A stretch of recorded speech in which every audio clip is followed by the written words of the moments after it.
Is President Trump committed to the $5,000 per child tax credit that you have described? You have 1 minute. Well, what President Trump said, Margaret, I just want to defend my running mate here a little bit, is that we're going to be taking in a lot of money by penalizing companies for shipping jobs overseas and penalizing countries who employ slave laborers and then ship their products back into our country and undercut the wages of American workers. It's the heart of the Donald Trump economic plan. Cut taxes for American workers and American families. Cut taxes for businesses that are hiring and building companies in the United States of America, but penalize companies and countries that are shipping jobs overseas. That's the heart of the economic proposal. And I think what President Trump is saying is that when we bring in this additional revenue with higher economic growth, we're going to be able to provide paid family leave, child care options that are viable and workable for a lot of American families. Let's stop it there. These are one of the issues as a conservative I'm in disagreement with. I know a lot of people that are in the middle and maybe even a lot of Republicans like this. I don't want big government involved in child care. What I want the Republican Party to do and the conservative movement is advocate for faith, family, and freedom. There are issues that the federal government should not be involved in. I believe that is one of them. Also, let's do this. Let's play video clip number 5 quickly, Gabe. Something that these guys do is they make a lot of claims about if Donald Trump becomes president, all of these terrible consequences are going to ensue. But in reality, Donald Trump was president. Inflation was low. Take-home pay was higher. And he saved the very program from a Democratic administration that was collapsing and would have collapsed absent his leadership. He did his job, which is govern in a bipartisan way and get results, not just complain about problems, but actually solve them.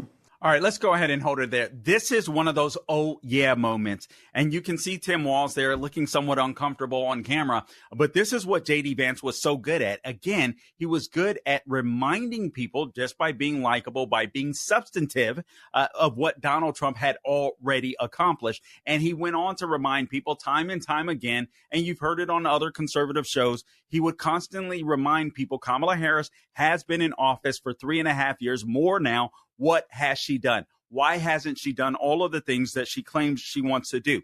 This last video that I'll play for you before we move on, let's go to video clip number 11. This is when they're speaking, the candidates were speaking about so-called quote unquote gun violence. But look, I want to just sort of speak as a father of 3 beautiful little kids, and our oldest is now in 2nd grade. And like a lot of parents, we send our kids to school with such hope and such joy and such pride at their little faces on the first day of school. And we know, unfortunately, that a lot of kids are going to experience this terrible epidemic of gun violence. And of course, our hearts go out to the families that are affected by this terrible stuff. And we do have to do better. And I think that Governor Walz and I actually probably agree that we need to do better on this. The question is just how do we actually do it? Now, here's something that really bothers me and worries me about this epidemic of violence.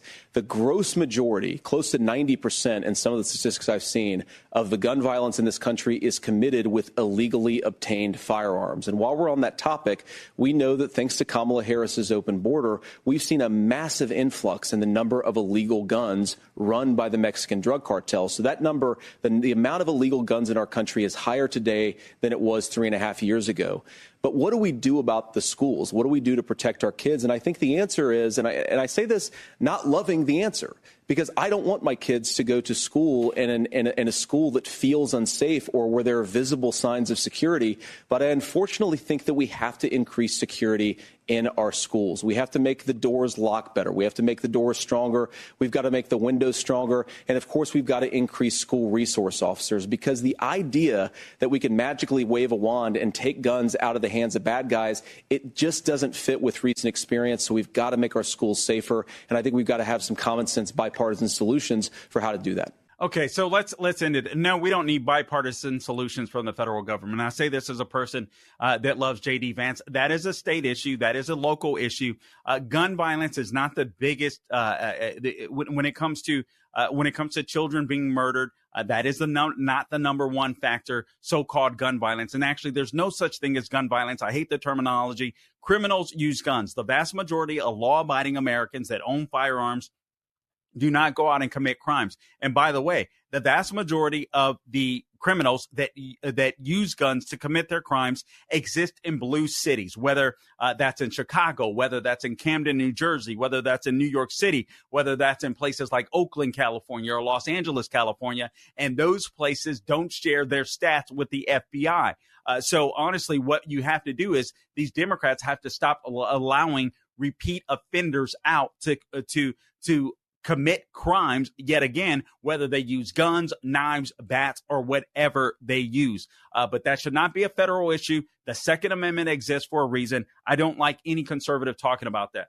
Let me just say this real quick when it comes to Iran and Israel. Israel has not only a right to defend themselves, but Israel, in my opinion, has the right to go on the offense. They were bombarded by 180 ballistic missiles from Iran. Now, we've already seen Biden and Harris basically kiss the butt of the mullahs of Iran.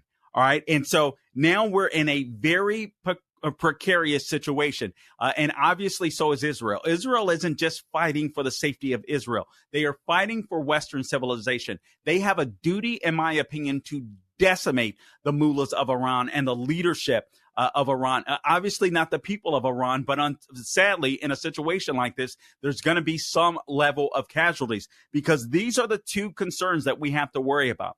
If Kamala, or what Israel has to worry about, if Kamala Harris were to win the presidency, you know that she's going to continue to cozy up to the mullahs of Iran. They're going to continue with their nuclear program, and things are going to get worse. And we're going to look at an Iran that is armed with nuclear warheads.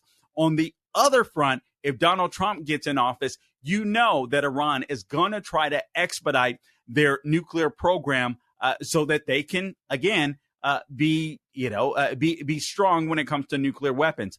So in either scenario, the best case scenario is the third option, and that is for Israel to take out all of their sites. Let me close with this. Hurricane Helene, you've seen at least at this point in time, 180 people dead. Florida, Georgia, Tennessee, the Carolinas underwater. Little attention has been paid to that story. It is absolutely egregious. 72 hours after former President Donald Trump arrived there and brought some materials, Governor Ron DeSantis, Governor Brian Kemp have been helping out tremendously. Kamala Harris arrives for a photo op. Biden finally arrives. I'm curious because we all know what happened with Hurricane Katrina. Why is there not any coverage on this? It's absolutely disgraceful. It almost makes me think, does the left want revenge?